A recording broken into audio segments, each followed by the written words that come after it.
What's the major difference between liberals and conservatives? For liberals, the answer is easy. Liberals are compassionate and conservatives are mean. I am a liberal, public radio host Garrison Keillor wrote in 2004, and liberalism is the politics of kindness. President Barack Obama agrees. Kindness covers all of my political beliefs, he has said. Earlier in his political career, Senator Obama urged college students to broaden your ambit of concern and empathize with the plight of others. If liberalism is the politics of kindness, it follows that conservatism must be the opposite, heartless. New York Times columnist Paul Krugman contends that conservatives want to limit government spending on social welfare programs because they take positive glee in inflicting further suffering on the already miserable. Is this characterization fair? Is it accurate? Hardly. For one thing, helping others, generosity, requires resources to be generous with. To provide needy people tangible assistance, as opposed to inconsequential gestures, requires wealth. And wealth has to be created before it can be donated. This necessity, however, complicates the politics of kindness.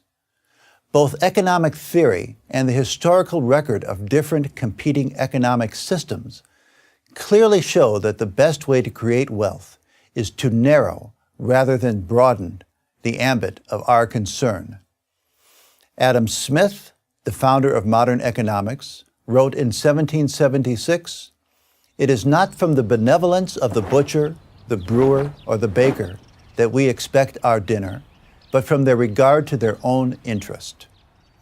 Our natural desire to care more for our families and friends than for distant strangers is not a moral defect, but an advantage.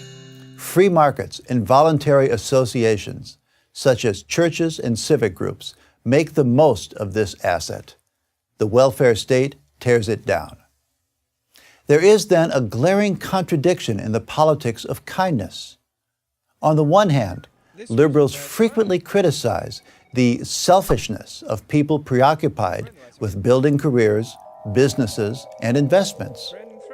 On the other, liberals are bursting with ideas for all the humane things government can do by redistributing the wealth created by these so-called selfish people. There's another contradiction. Liberals champion government action as the best vehicle to alleviate suffering. At the same time, they are uninterested in the question of whether these government programs actually do alleviate suffering. To take just one example, the government's own studies have demonstrated that the federal preschool program, Head Start, does not achieve its goals. Children enrolled in it are no better off by the end of the first grade than those children who don't enroll. But this program has lost none of its liberal luster. On the contrary, liberals constantly call for its expansion. Our federal, state, and local governments spend more than $3.2 trillion per year on programs designed to prevent or relieve poverty. That's more than $10,000 per American.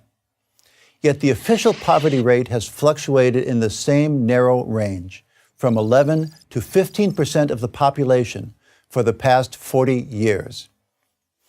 How can the politics of kindness be so cavalier about whether government efforts to alleviate suffering succeed? The problem is not a deficiency of compassion, but the defective moral logic of compassion itself. The word compassion means, literally, suffering together with another. And there's the problem. The whole point of compassion is for empathizers to feel better when the awareness of another's suffering distresses the observer.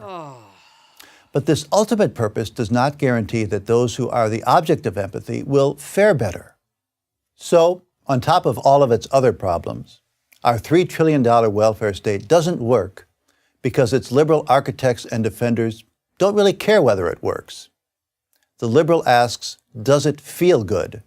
The conservative asks, does it do good?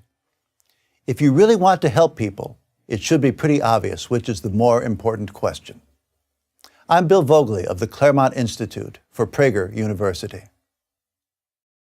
To subscribe to our YouTube channel, click here.